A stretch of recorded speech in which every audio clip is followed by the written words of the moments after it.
Welcome back to Book Review at IIPA, where we delve into summarizing chapters of the book Accelerating India's Development, authored by Karthik Muralidharan. In the previous video, you saw me explaining chapter number 11, Education and Skills. And today we will talk about chapter number 12, titled Health and Nutrition of his book.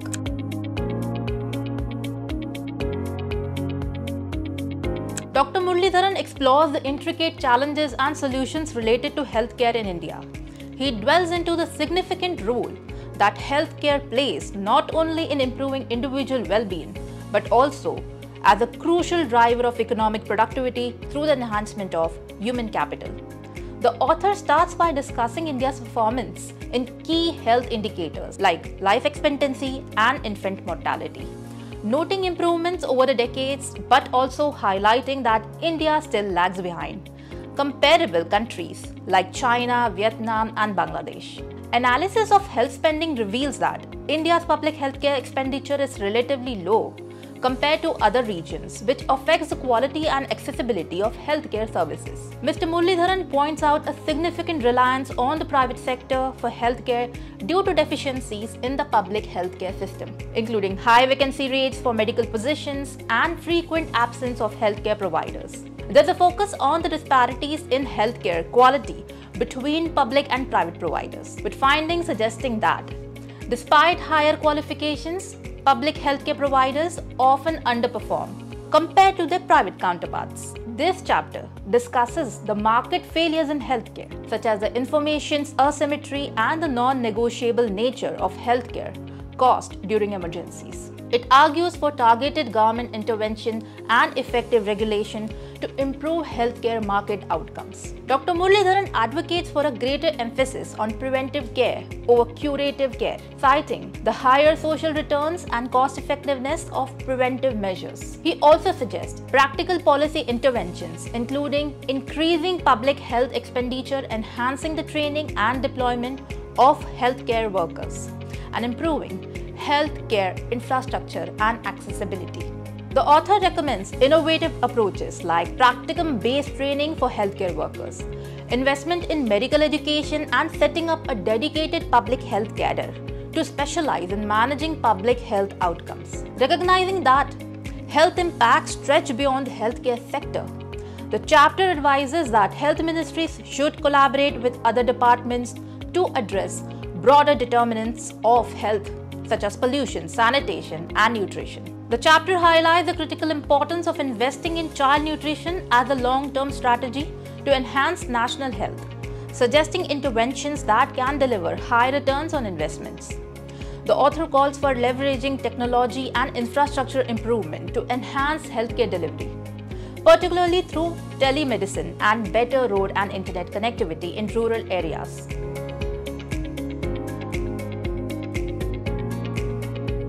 India has seen significant improvements in life expectancy and infant mortality rates over the past 50 years, with life expectancy at birth increasing from 41.4 years in 1960 to 69.4 years in 2018, and infant mortality dropping from 142.6 per thousand in 1970 to 28.3 in 2019. Despite these gains, India's health outcomes lag behind those of China, Vietnam and Bangladesh, countries with similar economic contexts. For instance, infant mortality in India remains higher compared to these countries, and life expectancy is several years lower. The healthy life expectancy in India also shows a greater loss in years due to health conditions compared to these countries.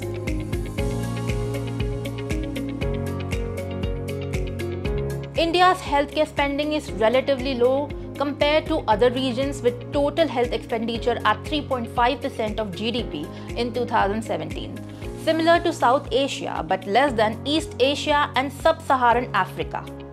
Public health spending was just 1.2% of the GDP in 2017, increasing slightly post-pandemic but still lower than international counterparts. High reliance on private healthcare leads to significant out-of-pocket expenses for many households, exacerbating economic vulnerabilities.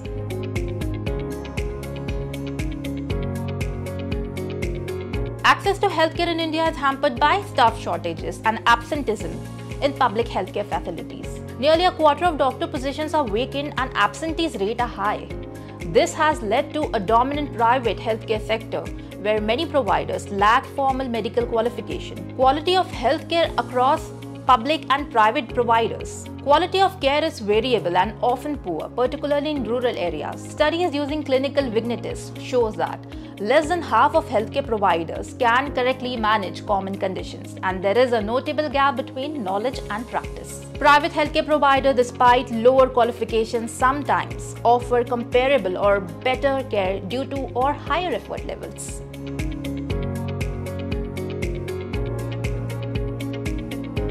There's a significant variation in the cost effectiveness of healthcare, with some states providing higher quality care at lower cost due to better utilization and investment in medical education. However, the overall cost of public healthcare is often much higher than that in the private sector due to low utilization rates.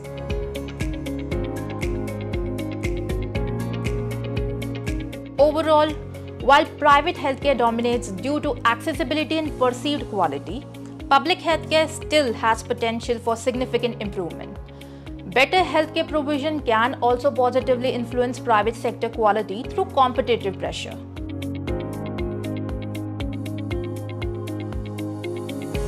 Child stunting remains a severe challenge, reflecting broader issues like poverty, diet, quality, and sanitation. Effective state-level action is crucial for addressing this issue.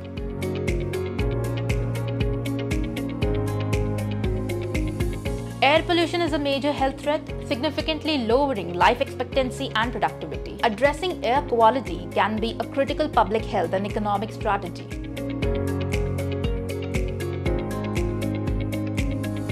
This chapter highlights the inefficiencies in India's health spending, dominated by curative rather than preventive care. It underscores the importance of reallocating funds towards preventive measures like vaccination and sanitation, which offer broader societal benefits and are more cost-effective.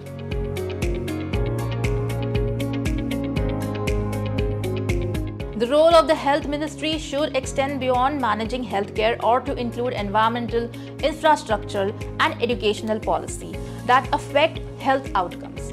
Investment in environmental quality and public infrastructure like roads and broadband can significantly enhance health access and outcome.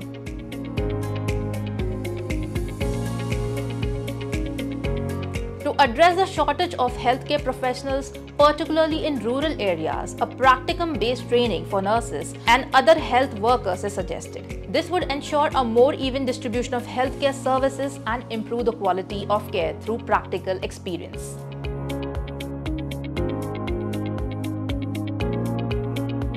Improving public health system requires enhancing staffing, particularly through local hiring and better incentives for healthcare workers. This involves both increasing the number of health professionals and creating systems that encourage effective and motivated service delivery.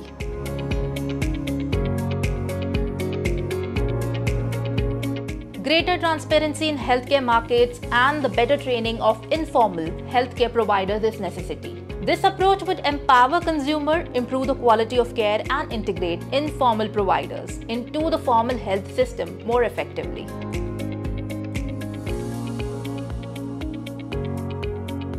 For a mission mode approach, it is important to tackle child malnutrition, including adding workers to early childhood programs and using technology to enhance service delivery and data management. This comprehensive strategy will significantly reduce child malnutrition and improve future public health outcomes.